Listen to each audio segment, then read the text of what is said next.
নিজ হাতে উপার্জিত কামাই এটা পৃথিবীর শ্রেষ্ঠ কামাই, আলহামদুলিল্লাহ। পরিশ্রমের মাধ্যমে যে উপার্জন, এটাকে ইসলাম আমাদেরকে উৎসাহিত করে। শুধু নামাজ, রোজা, জিকির এগুলো নিয়ে ইসলাম আমাদেরকে পড়ে থাকতে বলেনি। কোরআনিক অর্ডার হচ্ছে আপনার নামাজ শেষ, আপনি বেরিয়ে পড়বেন, কাজে বেরিয়ে যাবেন। ফাইদা কুদিয়াতিস সালাতু ফান্তাশিরু ফিল আরদি ওয়াবতাগু মিন ফাদলিল্লাহ। বিধানটা কার বলুন? আওয়াজ করে বলুন, বিধানটা কার?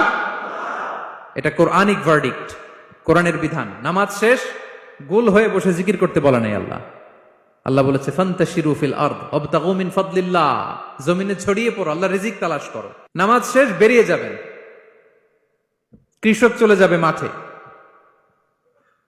শ্রমজীবী চলে যাবে ফ্যাক্টরিতে, শিক্ষকরা চলে যাবে তাদের শিক্ষা প্রতিষ্ঠানে, কর্পোরেট ওয়ার্ল্ডের লোকেরা চলে যাবে তাদের প্রতিষ্ঠানে।